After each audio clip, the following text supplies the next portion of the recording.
أبوه لأجزينا يسوع كريستوس لحدنته من تاوي لثلاثنته ربع يبلو قدوس እግዚአብሔር አምላክና ኣብዚ ዘለና ይኾይና ልክንጋነ ቃሉ ልክንሰምዕ ቃሉ ስሙ ፀዊዕና ልክነመስግን ስለልፈቀደልና ስሙ ዝተኸበረ ዝተመስገነ ይኹን ደቂ እግዚአብሔር ኣብ ለለኹም ቦታ እግዚአብሔር ፍጹም ሰላምታ ድሕና ደው ኢልካትኩም ድሕና ድሓዲርካትኩም አሜን ቅዱስ እግዚአብሔር አምላክና ስለ ሁሉ ነገር ስሙ የተከበረ የተመስገነ ይኹን ለምህር እግዚአብሔር እዩ ልግስጽ ለእግዚአብሔር እዩ ልመክር ለእግዚአብሔር እዩ ስለዚህ ሓደ ናይ እግዚአብሔር መለኮታዊ ኃይለ ቃል መልዕል ብምግባር ክንመሃሃሪና ኣነ ልናገረሉ አንደበት ስኻትኩም ልትሰምዑ ዝነ ልቡና እግዚአብሔር አምላክ ለኹላትና ይዓድለና ሕምናይ እግዚአብሔር ቅዱስ ፈቃድ ሎማዓንቲ ንመሃሮ ርእሲ ኣብ ወንጌል ዮሐንስ ምዕራፍ 1 ካብ ቁጽር 50 ዘሎ ቃል ይኮን ማለት እዩ እቲ ቃል ከምዚ ይብል ካብዚ ዝዓቢ ክትርኢ ኢኻ ይብል ነገር ግን ኃይለ ቃል ካብ ላዕሊ ትሒዘ ብንባብ ከስማዕኩም እየ ማለት እዩ ኢየሱስ ናብ ገሊላ ክኸይድ ደለየ ንፊልጶስ ከዓ ረኸቦ እሞ ተኸተለኒ በሎ ፊልጶስ ድማ ካብ ቤተ ሳይዳ ወዲ ዓዳቶም ንእንድርያስን ንጴጥሮስን ነበረ ፊልጶስ ናትናኤል ረኸቦ እሞ እቲ ሙሴ ኣብ ኦሪት ነቢያት እውን ብዛዕባኡ ዝጸሓፍሉ ንኢየሱስ ወዲ ዮሴፍ በዓል ናዝሬት ረኺብናዮ በሎ ናትናኤል ድማ ካብ ናዝሬት ዶ ሰናይ ክወፅእ ይኽእል እዩ በሎ ፊልጶስ ከዓ ነዓርአ በሎ ኢየሱስ ንናትናኤል ናኡ ክመጽእ እንተሎ ምስ ረኣዮ ብዛዕባኡ እንሆ ክፍኣት ዘይብሉ ብሓቂ እስራኤላዊ በለ ናትናኤል ድማ ኣበይ ትፈልጠኒ በሎ ኢየሱስ ከዓ ፊልጶስ እንተይጸውዐካ ኣብ ትሕቲ ኦም በለስ እንተለኻ ርኤካ ኢሉ መለሰሉ ናትናኤል ድማ ቅጽል ኣቢሉ መምህር ንስኻ ወዲ እግዚአብሔር ኢኻ ንስኻ ንጉስ እስራኤል ኢኻ ኢሉ መለሰሉ ኢየሱስ ድማ ኣብ ትሕቲ በለስ ርኤካ ስለ ዝበልኹኻ ዶ ኣሚንኻ ገና ካብዚ ዝዓቢ ክትርኢ ኢኻ ኢሉ መለሰሉ ኣስዒቡ ከዓ ካብዚ ሕዚ ሰማይ ተኸፊቱ መላእኽቲ እግዚአብሔር ኣብ ልዕሊ ወዲ ሰብ ክድይቡን ክወርዱን ከም እትሪኡ ብሓቂ ብሓቂ ይብለኩም ኣለኹ በሎም ስለ ቃሉ ናይ ቦታትና ኣምላክ ቅዱስ እግዚአብሔር ስሙ ለተኸበረይ ተመስገነ ይኹን ስለዚ መልዕሊ ርእስና ከም ተቐድም ኢለላ ተናገርክዎ ዝነበርኩ ካብዚ ዝዓቢ ክትርኢ ኢኻ ልብል ቃል ክኾን ማለት እዩ ዘውዚ ዘሎ ቃል ጎይታና ኣምላክና ኢየሱስ ክርስቶስ ዝተናገሮ ቃል እዩ ካብ ላዕለት ሒዘ ብንባብ ከምቲ ለስማዕኹም እንድሕር ኮይኑ ካብ ዕለታት ሓደ መዓልቲ ንሓደ ፊልጶስ ዝበሃል ሰብ ወዲ ዓዳቶም ንጴጥሮስ ንእንድርያስ ክርስቶስ ኢየሱስ ይረኽቦ እሞ ተኸተለኒ ልትብል ቃል ይነግሮ ማለት እዩ ተኸተለኒ ምስ በሎ ኣብቲ ሻይቱ ግዜ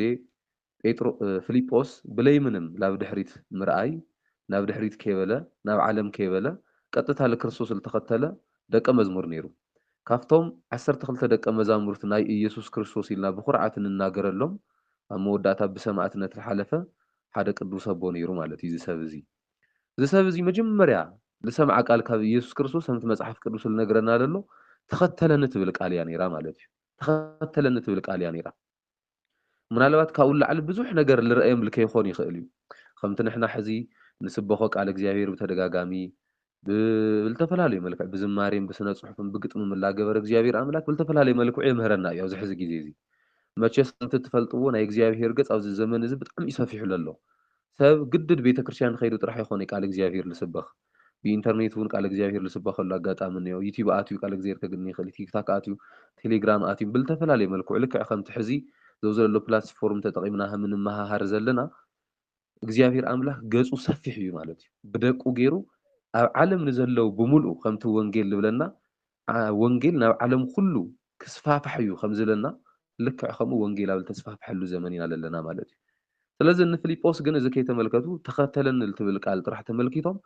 ንጎይታና ንኣምላኽና ንኢየሱስ ክርስቶስ ክኽተልዎ ጀሚሮም እዮም ተደጋጋሚ ክርስቶስ ኢየሱስ ንደቀ መዛሙርቱ ተኸተሉኒ ሰዓውኒ ተኸተሉኒ ሰዓውኒ ክብሎም ተሎ ግልጽን ሓቂ ዝኾነ ዘረባ እናተናገረ እዩ እምበር እናጠበረ ይኾነ ክኽተልዎ ዝገብር ነይሩ ንኣብነት ስለ ስጉኡ እንደሙን ክናገር ተሎ ኣነ ናይ ብሓቂ ምግቢ ኣነ ናይ ብሓቂ መስተ እየ ስለዚ እቲ ንዓይ ዝበልዐኒ ብሂወት ክነብር እዩ እቲ ንዓይ ዝሰተየኒ ብሂወት ክነብር እዩ ስጋይ ልበልዕ ደመይ ልሰቲ ናይ ዘለኣለም ሂወት እኒአዎ ኢሉ ከምህር ተሎ ኣብ ተሻዒትኡ ግዜ ብጣዕሚ ብዙሓት ላብ ድሕሪት ክብሉ ተለው ክርስቶስ ኢየሱስ ግንፅል ኢሉ ላፍቶም ደቀ መዛሙርቶም ንስኻትኩም እውን ክትኸዱ እንድሕር ደሊኹም ምስኣቶም ክትኸዱ ትኽእሉ ኢኹም ኢልዎም ቅዱስ ጴጥሮስ ግን ኣብዚ ግዜ እዚ ዝተናገሮ ሓደ ዓብዪ መሰረታዊ ዝኾነ ቃል ነይሩ ኣብ ዮሃንስ ወንጌል ምዕራፍ 6 ካብ ቁፅሪ 53 ድሕር እዩ ኣብ ዘሎ ቃል ክነግሪ ንኽእል ኢና ከምዚ ኢልዎ ንስኻ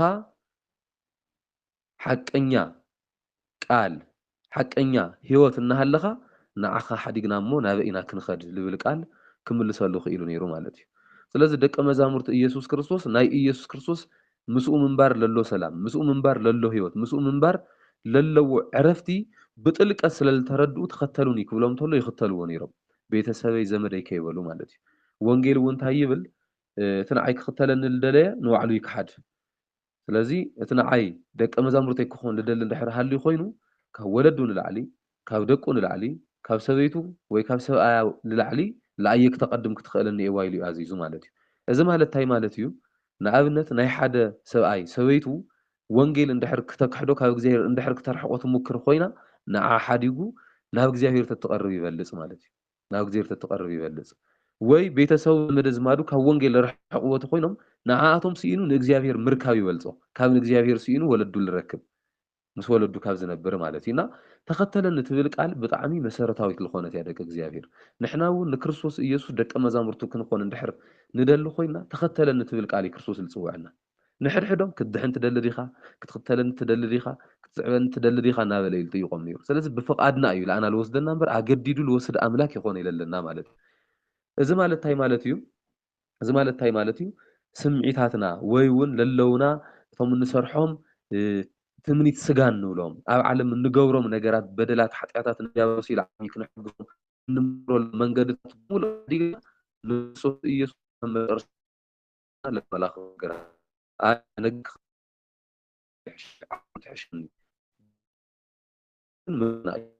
ነገር ግን እዞም ክርስቶስ ንክርስቶስ ተቃይሞም ዝዓበዱ ደቀ መዛሙርቱ ነይሮም እዚ ሙናክ ነይሩ ሙናክ ነይሩ ብዙሓት ሰባት ዋላ ክርስቲያናት እንበሃል ኣብዚ ዓለም ዘለና ንበይንና ኢና ንሓስብ ኣብ ጎንና ዘሎ ሰብ ኣይንሓስብሉ እዩ ወገንና ክችገር ተሎ ኣብ ችግሮ ይንበፅሐሉ እዩ ወገንና ዝኾነ ነገር ክገጥሞ ተሎ ፀገማቱ ክንፈትሐሉ እውን ኣይንፅዕሪ ማለት እዩ መብዛሕትኡ ግዜ ተሪእኹም ንኣብነት ኣብ ዓድና ብጣዕሚ ብዙሓት ነፍሰን ሸይጠን ዝሓድራ ኣሕዋት እኒአዋና ብጣዕሚ ብዙሓት ኣብ ስርቂ ድዩ ኣብ ቅትለት ኣብ ሃንጋ ኣብ ዝተፈላለዩ ነገራት ተሰማርዮም እነግንዮም ወገናት እኒአውና እዞም ወገናት እዚኣቶም ድሕረ ባይቶም ብደንብ ጌርና ተትነፅንዖም ነርና ገንዘብ ምስኣን ናይቶም ሓደ ሓደ ፅጋበኛታት ሓዲግና ማለት እዩ ገንዘብ ምስኣን ወይ እውን መነባብሮ ስለ ዝኸበዶም ክኾን ይኽእል እዩ ክርስቲያናት እርስ በርስና ተትንተሓጋገዝ ነርና ሰብ ናብ ሓጢኣት የማእተየ ነይሩ ክርስቲያናት እርስ በርስና ተትንረዳዳእ ነርና ምናልባት ሰባት ከምዚ ኢሎም ብሓጢኣት ኣይመወደቑ ነይሮም ማለት እዩ ስለዚ ክርስቲያናት እርስ በርስና ልክዕ ከምኡ እሙን ዓርኪ ከም ደቀ መዛሙርቱ ኢየሱስ ክርስቶስ እርስ በርስና ሰባት እናረዳእና እናሓገዝና ናብ ቃል ወንጌል ክስበኹ ክንገብሮም ክንኽእል እኒአና ማለት እዩ ንኣብነት ኣብዚ ፔጅ እዚ ንስበኽ ሰባት እኒአና ልዕሊ 60 ንኣክል ሰባት ማለት እዩ ስለዚ ኣብዚ ዘሎ ፔጅ ሲ በቃ ንኻልኦት ሰባትም ክንጋብዝ ክንኽእል እኒና ቃል እግዚኣብሔር ንዑ ስምዑ ንዑ ተምሃሩ ወንጌል ንዑ ፍለጡ ቤተክርስትያንኩም ንዑ ተረድኡ መፅሓፍ ቅዱስ ብደንቢ ጌርኩም ንዑ ተረድኡ ኣብዚ ሕዚ ግዜ ከስሕቱ ዝኽእሉ ካብ ቤተክርስትያን ከጥፍኡና ዝኽእሉ ብጣዕሚ ብዙሓት እዮም ስለዚ ንዑ ተረድእዋ ቤተክርስትያን ኣብ ቤተክርስትያንና ውሽጢ ዘሎ ፀገማት ለለ ንሕና ናብ ቤተክርስትያን ኣካል ስለ ዝኾንና ባዓልትና ኢና ክነስተኻኽሎ ንኽእል ብቃል ወንጌል ላጠንከርና ክንኸድ ከለና ማለት እዩ እና ተለዓበየ ግብዣ ላብ ወንጌል ለሰባት ምዕዳም ስለዚ ፊልጶስ ዝነገር እዚ ብደንብ ገይሩ ስለዝተረድአ ናትናኤል ንልበሃል ዓርኩ ንዓ ሙሴ ኣብ ኦሪት ነቢያት እውን ኣብ መፅሓፍቶም ዝፀሓፍሉ ንኢየሱስ ወዲ ዮሴፍ ረኺብናዮ እኒና ንዓትሪኦ ንኢየሱስ ወዲ ናዝሬት ንዓ ረኺብናዮ እኒና ንዓትሪኦ ኢሉ ዓዲምዎ ማለት እዩ ልብ በሉ ደቂ እግዚኣብሔር ንሕናሲ ንንፈትዎም ኣዝማድና ክኾኑ ይኽእሉ እዮም ቤተሰብና ክኾኑ ይኽእሉ እዮም ዕርኽትና ክኾኑ ይኽእሉ እዮም ዝኾነ ይኹኑ ኣካላት ማለት እዩ ላብ ምንታይ ኢና ንዕድሞም ስለዓበየ ግብዣና እንታይ እዩ ንዓናይ ሻይ ከስተይካ ኢልና ናብ ካፌ ወሲድና ንጋብዞም ንኾን ንኽእል ኢና ጥዑም ምግቢ ክነብልዖም ንኽእል ኢና ጥዑም መስተለ ክነስትዮም ንኽእል ኢና ምናልባት ንዓ ክጋብዘካ ኢልና ላብ ቲያትር እቲና ወይ እውን ላብ ሲኒማ እቲና ፊልምን ክንጋብዞም ንኽእል ኢና ንዓ ዘው ዝለሎ ደርፊ ክጋብዘካ ንዓ ዘው ዝለሎ ፊልም ክጋብዘካ እናበልና ኣብ ዓለም ንጥቀመሎም ኢና ዞም ቃላት ልዕሊ ምንም ግን ደቂ እግዚኣብሔር ትለዓበየ ግብዣ ናብ ቃለ ወንጌል ንሰባት ምዕዳም እዩ ነይሩ ማለት እዩ። ንሱ ድማ መን እዩ እቲ ወንጌል እሱ እንድሕር ኢልና ኮይና ክርስቶስ ኢየሱስ እቲ ሙሴ ኣብ ኦሪት ነቢያት እውን ኣብ መፅሓፍቶም ዝመስከርሉ እቲ ሕያዋይ ጓሳና ዘለኣለም ዝሕልወና ቅድሚ ዓለም ዝነበረ ነገር ግን ንሕና ክነጥፍእ ተለና ተመሊሱ ድሕሪ ዓለም ብስጋ ተገሊፁ ክሳብ ሞት ተኣዚዙ ምእንታይ ምእንታኻትኩም ልሞተ ልደመየ ዝተቸንከረ ደሙ ለፍሰሰ ብደሙ ካብ ሓጢኣትና ኩሉ ለንፀሐና ክንብድል ተለና ሕዚ እውን ከም በዝሒ በደልናይ ከም በዝሒ ሓጢኣትና ዘይኮነ ብቸርነቱ እናተመልከተ ኩሉ ሻዕ ይቕረ እናበለና ልነብር ሕያዋይ ጎይታ ኢየሱስ ክርስቶስ እዩ ማለት ስለዚ ላብዞ ዘለሉ ኣምላክ ሰባት ክቐርቡ ካብ ሓጢኣት ክርሕቑ ካብ በደል ክርሕቑ ውሽጣዊ ሰላም ከግኒ ክንዕድሞም ክንኽእል እኒአና ደቂ እግዚኣብሔር ብዙሕ ግዜ ኣብ ቤተክርስትያንና ዝንገር ኣባህላ እኒኦ ንኣብነት ንሓደ ሰብ ሰላም ንኣኻ እንታይ እዩ ኢልኩም እንድሕር ጠይቅኩምዎ ኮይንኩም በተለይ ተጋሩ ብለለናዮ መከራ ብለለናዮ ችግር መሰረትነት ሒዝና ለሓደ ሰብ እንድሕር ጠይቅኩምዎ ኮይንኩም እንታይ ክብለኩም ይኽእል እዩ ለኣየ ሰላም ማለት ጦርነት ዘይምህላው እዩ ለኣየ ሰላም ማለት ጥሜት ዘይምህላው እዩ ንኣየ ሰላም ማለት ፅምኢ ዘይምህላው እዩ ድምፂ ኩናት ዘይምስማዕ እዩ ኢሉ ክምልስ ይኽእል እዩ ምናልባት ዘውዝለሎ መልሲ እዚ ብዓይኒ ቅንዕና ወይ ከም ሰብ ኮንካ ክትሪኦ ተለካ ትክክለኛ መልሲ ክመስል ይኽእል እዩ ከም ክርስቲያን ኮንካ ግን ትክክለኛ መልሲ ይኾነ ሰላም ማለት ከም ክርስቲያን ንሓደ ክርስቲያን ቃለ መጠይቅ ትገብርሉ ነይርኩም ሰላም ለኣኻታ እዩ እንድሕር ኢልኩምዎ ኮይንኩም ሰላም ማለት ለኣየ ኣብ ውሽጢ ጦርነት ይኹን ኣብ ውሽጢ ጥሜት ይኹን ኣብ ውሽጢ ፅምኢ ይኹን ውሽጣዊ ናይ ክርስቶስ ሰላም ምርካብ እዩ ኢሉ እዩ ክምልሰልኩም ዝኽእል ንምንታይ እንድሕር ኢልና ኮይና ጦርነት ኣብ ዘይነበረሉ ግዜ ውሽጣዊ ሰላም ዘይረኸቡ ብዙሓት እዮም ጥሜት ኣብ ዘይነበረሎም ምግቢ ኣብ ልዕሊ ምግቢ መስተ ኣብ ልዕሊ መስተ ረኺቦም ዋላ ገንዘብ ልዕሊ ገንዘብ ገዛ ኣብ ልዕሊ ገዛ ሰሪሖም ዋላ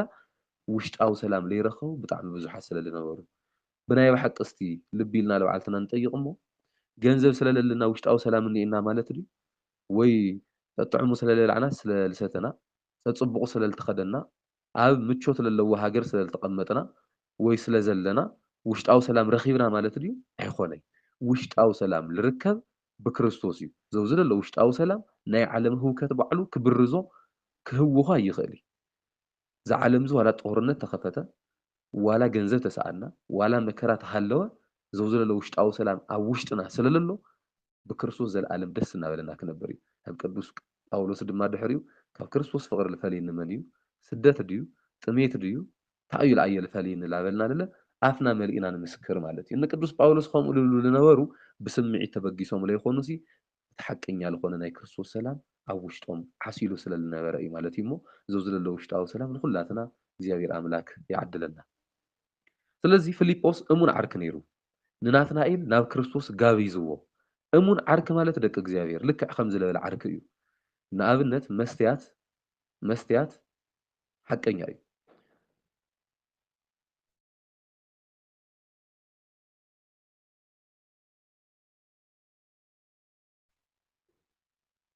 እሺ እሙን ዓርኪ ማለት ልክዕ ከም ፊልጶስ ዝበለ ሰብ እዩ ለኣብነት መስትያት እንድሕር ርኢናዮ ኮይና ገፅና እንድሕር ተበላሽዩ እንድሕር ተጨማዲዱ እዩ ተበላሽዩ ኢሉ ይነግረና ገፅና እንድሕር ፅሩይ ኮይኑ ድማ ገፅኩም ፅሩይ እዩ እኒኦ ኢሉ ይምስክረልና ዓርኪ ማለት እውን ብተመሳሳሊ ክነጥፍእ ተለና ተጥፍእ ኣለካ ኢኻ ኣስተኻኽል ኢሉ ልመኽረና ልምዕደና ክኾን ከሎ ብተመሳሳሊ እንድሕር ፅቡቕ ዝኾነ ሂወት ንነብር እንድሕር ሃሊና እንድሕር ብትክክለኛ መንገዲ ንጓዓዝ ሃሊና ለለ በቃ ትክክለኛ ሰብ ኢኻ ለለኻ ሓቀኛ ሰብ ኢኻ ለለኻ ቀፅለሉ እናበለለለ ለበረታትዐና እዩ ማለት እዩ ስለዚ ኩሉ ሻዕ ዝወቕሰና የኾነ ኩሉ ሻዕ ለለ እናሞገሰና ዝነብር እውን የኾነ ማለት እዩ ሓቂ ሓቂ ልምስክረልና ናብቲ ሓቀኛ ዝኾነ መንገዲ ለለ ልመርሐና ዓይነት እዩ ዓርኪ ማለት ማለት እዩ ስለዚ ፊልጶስ ብከምዚ ዓይነት መልክዕ ናብ ናትናኤል ፀዊዕዎ በእውነት እግዚኣብሔር ፈቒዱ ክንደየናይ ብዙሓት መንፈሳውያን ኣሕዋት ናብ ክርስቶስ ፀዊዖምን ኣይኮኑ ብዝተፈላለየ መንገዲ ብኢንተርኔት ክኾን ይኽእል እዩ ብኣካል ክኾን ይኽእል እዩ ብካሊእ ብዝተፈላለየ መልክዕ ላብቲ ሓቀኛ ዝኾነ ብሂወቶም እውን እናምሃሩ ናብ ክርስቶስ ክንደየናይ ሰባት ፀዊዖምን ኣይኮኑ በእውነት እዞም ወገናት እዞም ኣሕዋት እዚኣቶም እግዚኣብሔር ኣምላክ ብሓቂ ዋግኦም ይኽፈሎም ኢልና ክንፅልየሎም ክነበርትዖም ይግበአና ስለዚ ታይሉ ካብና ውፅእ ይኽእል እዩ ኢሉ መሊሱ ማለት እዩ ንዓ እቲ ብነቢያት ዝተመስከሩ እቲ بموسى أو أوريت لتصحفلو نعنتنا يسوس ناي نازريت سب نعك نرئيكا ناي نازريت أكل نعن نرئيكا إلو لناتنا إلك تصبعتلو ناتنا إلك لملسو ملس القرنيو هايلو ملسو ካብ ናዝሬት ዶ ሰናይ ክወፅእ ይኽእል እዩ ኢሉ መሊሱ ንምንታይ እንድሕር ኢልና ኮይንና ዘውዝለሎ ምላሽ ዝመለሰሉ ምክንያት ናዝሬት ዝበሃል ዓዲ ናይ ድኻታት መንደር እዩ ናዝሬት ዝበሃል ዓዲ ብኣይሁዳውያን ዘንድ ናይ ሓጢኣተኛታት መንደር ተባሂሉ ዝእመን እዩ ናዝሬት ዝበሃል ዓዲ ብኣይሁዳውያን ለሓመሙ ለምፅ ዝተወቕዑ ሰባት ልእከብሉና ልነብርሉ መንደር እዩ ለምፅ ዝተወቕዑ ወይ ለሓመሙ ሰባት ድማ ብእግዚአብሔር ከም ዝተቐዘፉ ብእግዚአብሔር ኣምላክ لخونه ነገር መዓት ዝወረዶም ሰባት ተገይሮም ስለልሕሰቡ ናትናኤል ታይሉ መሊሱ ካብ ናዝሬት ዶ ሰናይ ክወፅእ ይኽእል እዩ ኢሉ መሊሱ በእውነት ኣምላኽና ኢየሱስ ክርስቶስ ስሙ ዝተኸበረ ተመስገነ ይኹን ርኢኹም ዶ ክርስቶስ ኢየሱስ ናፍታ ዝተንዓቐት ከተማ ኣትዩ እዩ ነቢሩ ን33 ዓመታት ዝኣክል ኣብ ናዝሬት ዝበሃል መንደር እዩ ክርስቶስ ኢየሱስ ክዓቢ ክኢሉ ክነብር ክኢሉ ንምንታይ ተኢልኹም ንታ ዝተንዓቐት መንደር ዓባይ ክገብር ስለልደለየ ንታ ዝተደረበየት ሃገር ካብ ውድቀት ከልዕላ ስለልደለየ ريهم ده أملاك خمزي دك إخزيابير نحنا بديلنا أينا حتى أتنياتنا وديقنا أينا ونقول جيزة أملاك مسايي أيو أملاك نعم مسايخون كانوا له تلنا قالوا كن سمعت لنا نتل ودق مننتنا على عيلو تاريخنا يغيره يلعلنا لخلاتنا مالتي بحكي ريهم ده أملاك زي نحد حد سو تاريخهم وأما صحف كروس انتم لتنا عقيل مرز موسى غواسان يرو كاو غواسان نتالعيلو مرح إسرائيلوان غيرو داويت غواسان يرو أواقع لحلو لتنا عقسب نيرو ነገር ግን እግዚአብሔር አምላክ አልዒሉ ለንግስና አምጽይዎ ልበ አምላክ ላበልና ድማ ንጽውዖ ማለት እዩ ሐዋርያት ናይ ናዝሬት ሰባት ነይሮም ልተናዓቁ ገፈፍቲ ዓሳ ነይሮም ፍርቆም ካሊ ዓይነት ህይወት ልነበሮም እዮም ነገር ግን ክርስቶስ ኢየሱስ አልዒሉ ለአቶም ቅዱሳን ገይርዎም ቅዱሳን አቦታትና ክንምልከቶም ተለና ትምህርቲ ለይርድኦም ብህይወት ልወደቁ ኃጢአተኛታት ልነበሩ በደለኛታት ልነበሩ እዮም ነይሮም ነገር ግን ክርስቶስ ናፍቲ ሙት ናፍቲ ልወደቀ መንነት አትዩ ካብ ሞት አልዒልዎም ካብ ውድቀት ለለቀነ ዕቢልዎም ማለት እዩ ስለዚ ክርስቶስ እዚ رأيهم دو من على وقت نحنا كوا بعلم للو سوات كن مرصوم تلنا أنس أكل دس يبلن نقوله لمن تاين دحريهم أنكر رسل الخونة أنا أكل الفوتيو نقول لمن تاين دحر توايل الخونة أبي وقت الخونة للساقع صبغنا جرسل لله إجزيافير جن خام يخونة إجزيافير عملك مرص تلو نتل تنحق أكالي هم تقدس باولوس تايبل سل أكل كنا جرتلو نتي لتنحق أكلهم يبل نتي دخوم الخونة أكلهم تنكوا خوو لأبنت القصة أبينا الخونة أكل تهلينا نتقصلت كساب لحدقنا كاب سرح نعرف ننكواخو بدن بغيرنا نحزو مالتي لمنتاي كساب الحوي بدن بغيرنا ننكواخو كريستوس نتلو دق اكالي ننكواخو ስለዚህ ንዝወደቕና ሓጢአተኛታት ንለለና ኣብለለና ንለለና ንኩለና ክርስቶስ ኢየሱስ ከም ዝምልከተና ካብ ውድቀት ለለ ከም ለልዕለና ንምልከት ስለዚ ናዝሬት ንትበሃል ከተማ ክርስቶስ ኢየሱስ ባሪኽዋ ብክርስቶስ ምክንያት ናዝሬት ሕዚ ናዝራዊ ኢየሱስ እናበልና ድማ ኣፍና መልኢና ንምስክር ማለት እዩ ስሙና እግዚአብሔር ስሙ ልተኸበረ ልተመስገነ ይኹን እወ ካብ ፊልጶስ ግን ናትናኤል ከምዚ ኢሉ ምስ መለሰ ከመይ ገይሩ ጥዑይ ሰብ ክወፅእ ይኽእል ጥዑይ ኣካል ከመይ ገይሩ ሰናይ ክወፅእ ይኽእል ኢሉ ምስ ተጠራጠረ ንዓበል ከርእየካ ኢሉ ፊልጶስ ናብ ክርስቶስ ኣምፂእዎ ማለት እዩ ክርስቶስ ግን ንናትናኤል ምስ ረአዮ ከምዚ ኢሉ መስኪሩሉ እንሆ ክፍኣት ዘይብሉ ብሓቂ እስራኤላዊ ኢሉ መስኪሩሉ እንሆ ክፍኣት ዘይብሉ ብሓቂ እስራኤላዊ ዝብዝለሎ ቃል ዓብይ ዝኾነ ቃል እዩ ደቂ እግዚአብሔር እስራኤል ማለት ወዲ እግዚአብሔር ማለት እዩ ሕግታት እግዚአብሔር ለኽብር ማለት እዩ ነገር ግን ኣብዚ ቃል እዚ እንድሕሪኹም ኮይንኩም እንሆ ክፍኣት ዘይብሉ ብሓቂ እስራኤላዊ ብሓቂ እስራኤላዊ ለይኮነ ለካስ እንዮ እዩ ማለት እዩ እስራኤላዊ ኮይኑ ዘርኡ ነገር ግን ንእግዚአብሔር ለየኽብር ትእዛዝ እግዚአብሔር ኣኽብሩ እናበለ ንባዕሉ ለይኽብር ኣይተስረቁ እናበለ ምጽዋት ልሰርቕ እስራኤላዊ ለካስ እንዮ እዩ ነገር ግን ናትናኤል ክፍኣት ለይብሉ ነገር ግን ሓቀኛ ዝኾነ እስራኤላዊ ንእግዚአብሔር ብኣግባቡ ልተኣመነ ሰብ ከም ዝነበረ ንርዳእ ማለት እዩ ንርዳእ ርኢኹም ዶ መጀመርያ ናትናኤል ናብ ክርስቶስ ክመጽእ ተሎ ክርስቶስ ታይሉ መስኪሩሉ ብሓቂ እስራኤላዊ ብሓቂ እስራኤላዊ ኢሉ መስኪሩሉ ማለት እዩ رأيو نحن أنا وإግዚአብሔር ክንመጽእ ተለና ክፍኣትና ይኾነይ ክርስቶስ ኢየሱስ ለርእየና ሰናይ ነገርና ኢሉ መስክረልና ምናልባት ንሕና ብጣዕሚ ንብዙሓት ሰባት ሰናይ ነገር ጌርናሎም ጽቡቕ ነገር ጌርናሎም ንሳቶም ግን ነቲ ዝገበርናሎም ሰናይ ነገር ሓዲጎም ብኽፍኣት ልምልከትዎ ክህሉ ይኽእሉ እዮም ጽቡቕ ጌረ ኢልኩም ዝገበርኩምዎ ነገር ግን ቶም ካልኦት ሰባት ነቲ ጽቡቕኩም ለይተመለከትዎ ክኾኑ ይኽእሉ እዮም رأيو እግዚአብሔር ግን ዋላ ሕማቕ ጌርና ነታ ንእሽተን ሰናይ ነገርና ይልምልከት በታ ንእሽተን ሰናይ ነገርና አለ ብርቱዕ ወደይ ጠንካራ ወደይ ጀግና ወደይ ንዓይ ክትብል ከምዚ ዝገበርካ ንዓይ ክትብል እዚ ዝገበርካ እናበለ ጽቡቕነትና ይምስክረልና ማለት እዩ ሕማቕና እናነገረ እግዚአብሔር ኣምላክ ኃጢአትና እናነገረ እግዚአብሔር ኣምላክ ከዋርደና ልሙክር ኣምላክ ይኾነ እሱ ከም ሰብ ይኾነ ሰናይ ነገርና ይምስክረልና ስለዚ እንሆ ክፍኣት ዘይብሉ ብሓቂ እስራኤላዊ ኢሉ መስኪሩሉ ማለት ኢሉ መስኪሩሉ ልብ በሉ ናትናኤል ድሕረ ባይቱ ሊቃውንተ ቤተ ክርስቲያን ከምህሩና ተለው ከም ታሪክ ቤተ ክርስቲያን በተለይ ናትናኤል ሕጊ ኦሪት ጠንቂቁ ዝተምሃረ ብዘይ ምግናን ካፍቶም ዝነበሩ ደቀ መዛሙርት ናይ ኢየሱስ ክርስቶስ ሕጊ ኦሪት ብደንብ ገይሩ ጠንቂቁ ልፈልጥ ዝነበረ ሰብ ከም ዝነበረ ሊቃውንቲ ይምስክሩሉ ስለዚ ጠንቂቁ ይፈልጥ እዩ ስለዚ ክፍኣት ዘይብሉ ብሓቂ እስራኤላዊ ኢሉ መስኪሩሉ ናትናኤል ግን ኣብዚ ግዜ ዝደንጊፁ ኣበይ ትፈልጠኒ ኢሉ ንክርስቶስ ኢየሱስ ተናጊርዎ ማለት እዩ ረአዩ ንሕና ናብ ቤተ እግዚአብሔር ክንመጽእ ተለና ምስ ሕመቕና ምስ በደልና እግዚአብሔር ኣምላክ ዕረፍቲ ይኾነና ጽቡቕ ነገር ይገብረልና ብጽቡቕ ስም ይጽውዐና መፍተሻይቱ ግዜ ጎይታይ ኣነ ይግበአኒ ጎይታይ ኣነ በደለኛ እየ ንብል ማለት እዩ ለበዓልትና ኣትሕት ንብል ለካስ ደቂ እግዚአብሔር ንሕና ለበዓልትና ንዕቢ ዘለና ትዕቢት ዝስምዐና ለሎ ክብሪ እግዚአብሔር ምናልባት ስለለይ ተገለጸልና ክኾን ይኽእል እዩ ስለዚ ክብሪ እግዚአብሔር ምስ ተገለጸልና ኢና ለበዓልትና ክነትሕት ንኽእል ንኣብነት ሓደ ታሪክ ክንወስድ ስለዚ ማለት እዩ ጴጥሮስ ተስታውሱ ኢኹም ገፋፍ ዓሳ እዩ ነይሩ ክርስቶስ ኢየሱስ መጺኡ ቅድሚ ተኸተለኒ ምዋሉ ንጴጥሮስ እንታይ ኢሉ ኣዚዝዎ ረአዩ እኒ ጴጥሮስ ማለት ኣብቲ ሻዒቱ መዓልቲ ብጣዕሚ ብዙሕ ግዜ እዮም ጽዒሮም ዓሳ ክገፉ ነገር ግን ጥር ትብል ሓንቲ ዓሳ ዋላ ይረኸቡ ስለዚ ክርስቶስ ኢየሱስ መጺኡ ግን ነቲ መግፈፍ ዓሳሲ ናፍቲ መዓሙቕ ድርቢ የብሎ ኢሉ ኣዚዝዎ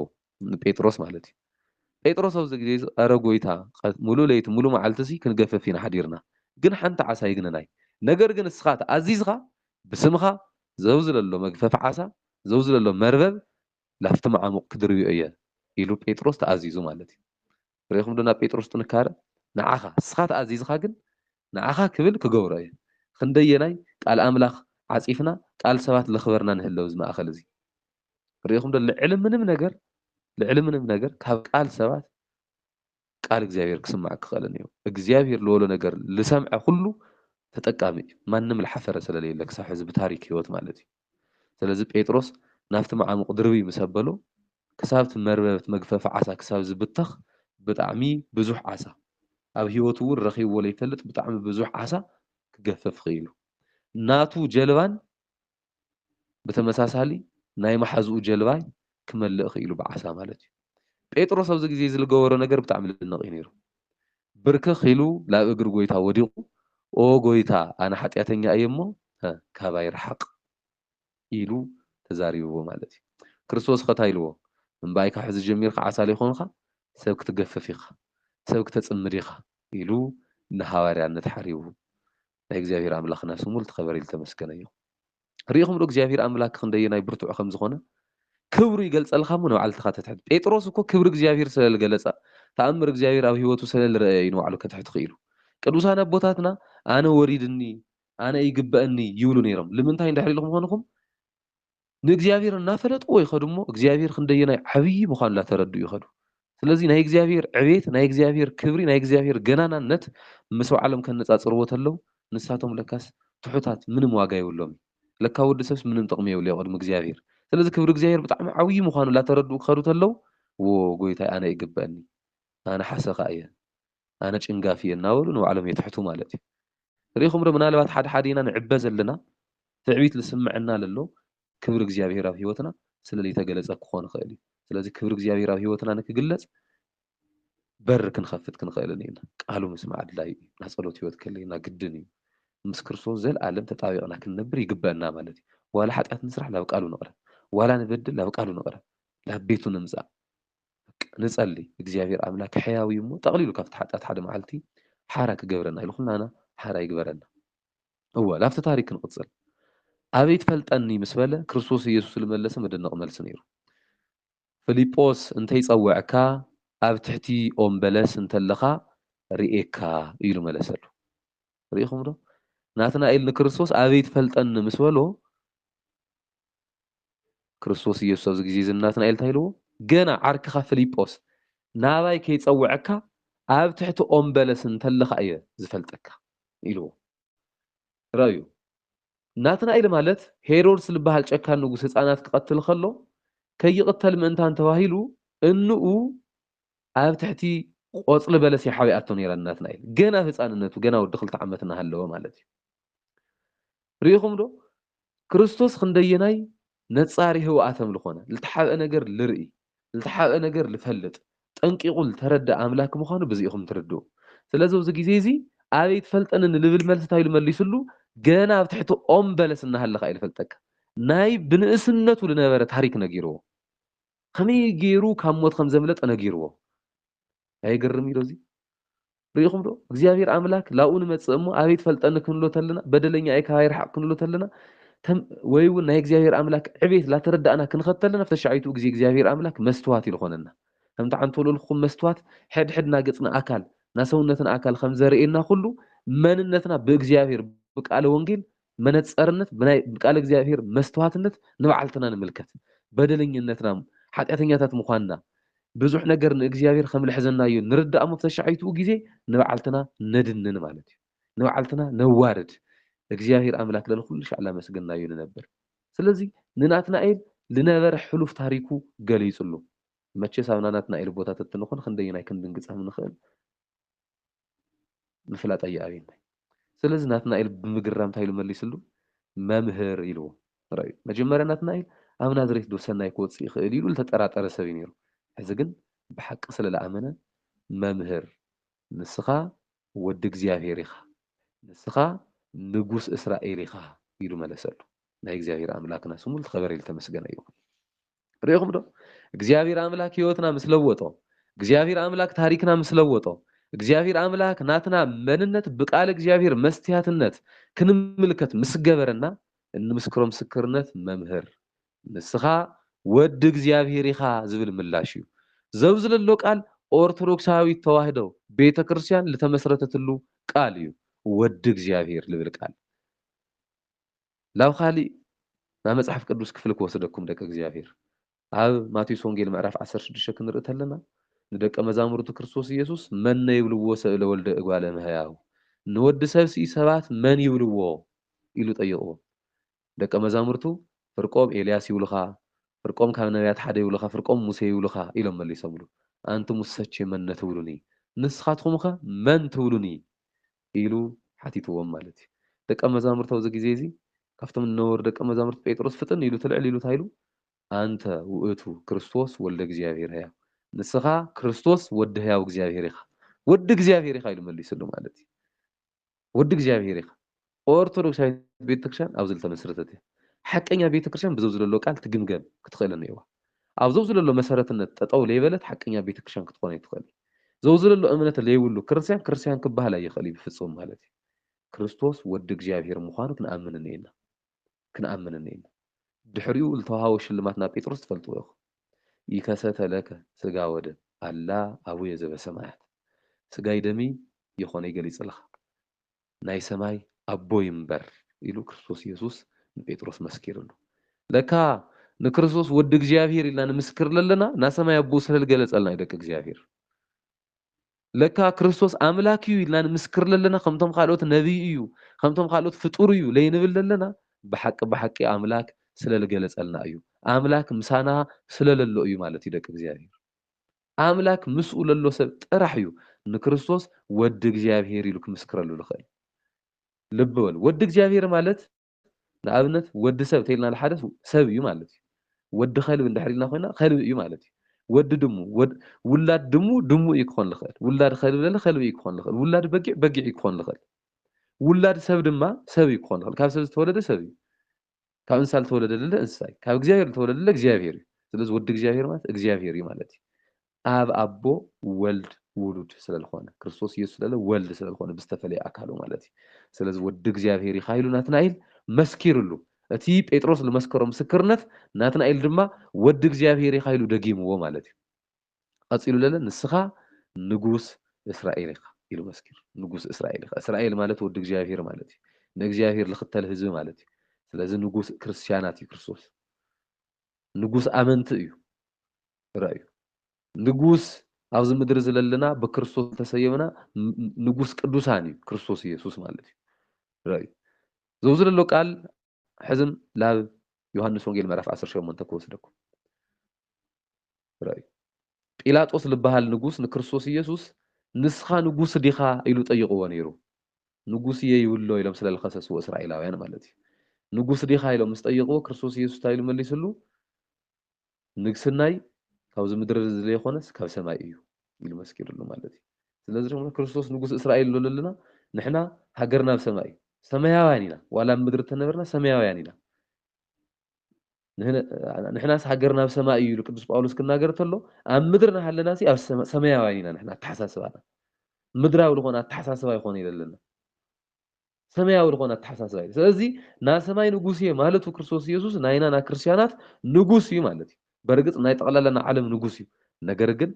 ንሕና ንጉስና ኢልና ንነኽብሮ ለና ኣብ ልብና ይነግስ ክርስቶስ እዩ ኩለና ክርስቶስ ኢየሱስ ኣብ ልብና ይንገስ ክርስቶስ ኣብ ልቡ ዝነገሰ ሰብ ንሱ ክርስቶሳዊ እዩ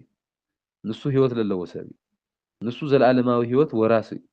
ንሱ ናዚ ዓለም ዝመከራ ጭንቀት ለጨንቆ ሰብ ይኾነ ለደንግጾ ለባህሮ ሰብ ይኾነ ነዚ ዓለም ዘሸኒፉ ናብቲ ዘለዓለማዊ ሕያው ዝኾነ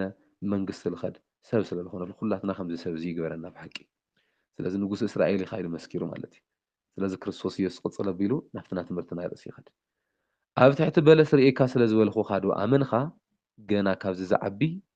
ክትርኢ ኢኻ ኢልዎ ማለት እዩ ስለ ቃሉ እግዚኣብሔር ኣምላክና ይኽበር ይመስገን ገና ካብዚ ዝዓቢ ክትርኢ ኢኻ ክትርኢ ኢኻ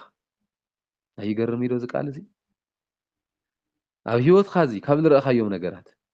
ገና ሕዚ ክሳብ ሕዚ ለረአኹካ ተኣምራት ክሳብ ሕዚ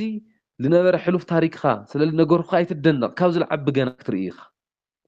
በእውነት ደቂ እግዚኣብሔር ሕዚ ቃሉ ንሰምዕ ለለና ልቢ ኢልና ነዳምፅ ለለና ስሙ ላፀዋዕና ነመስግን ለለና ምናልባት ኣብቲ ለለናዩና ስደት ህይወት ኣብ ችግር ክንህሊ ንኽእል ኢና ኣብ ጭንቀት ክንህሊ ንኽእል ኢና ብዙሕ ነገር ለተሓሳሰበና ሰባት ክንህሊ ንኽእል ኢና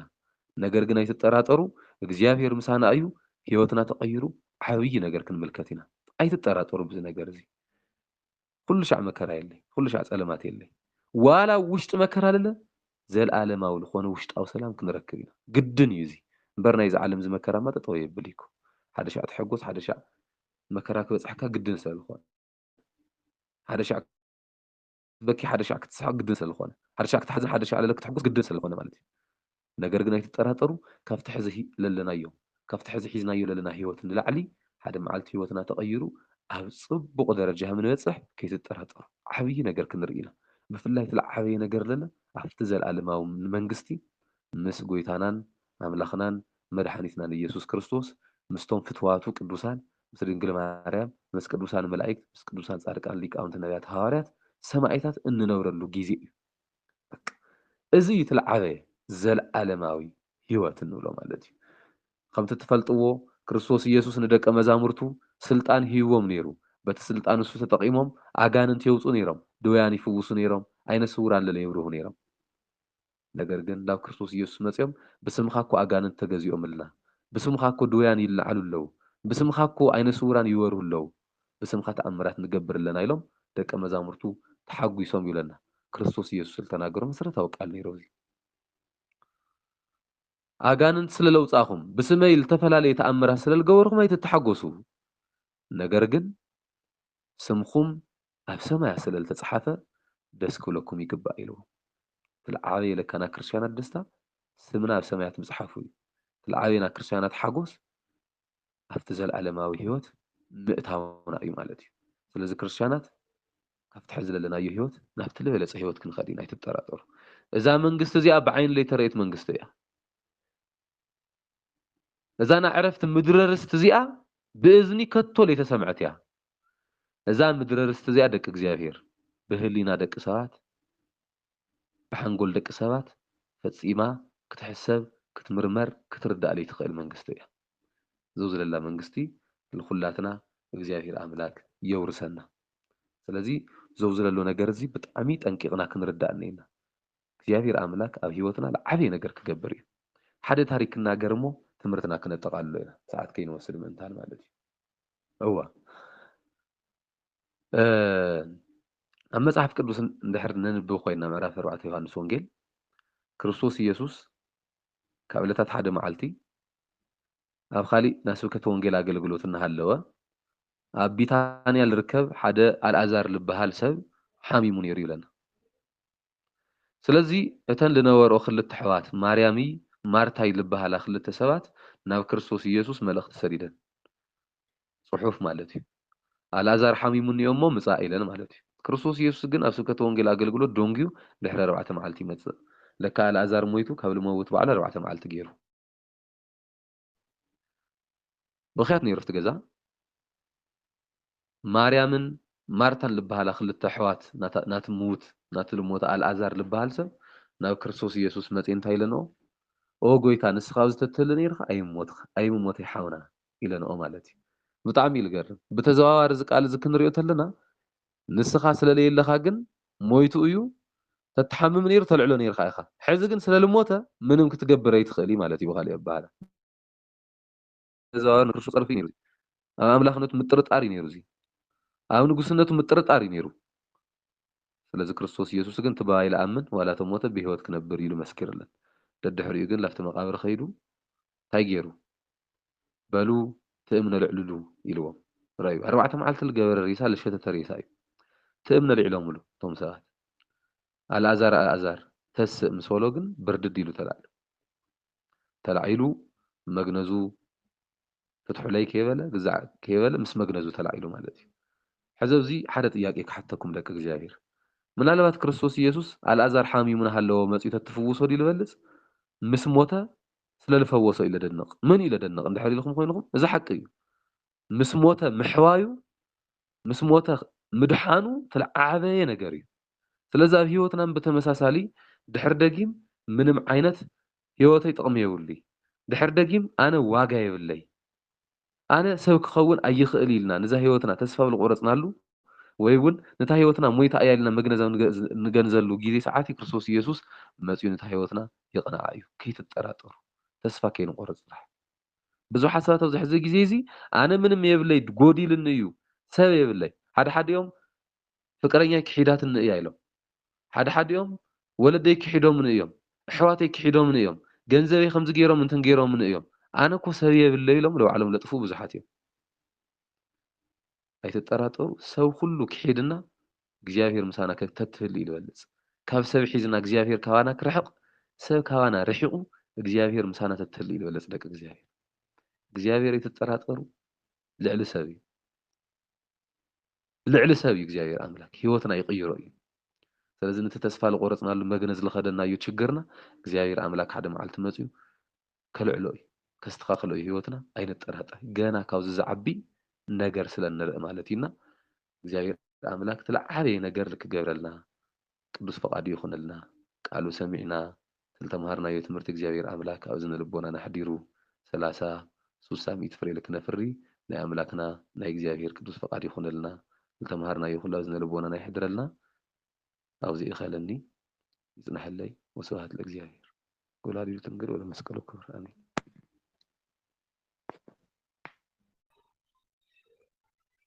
ኣሜን ብመምህርና ሓዲሩ ለምህረና ልገስጸና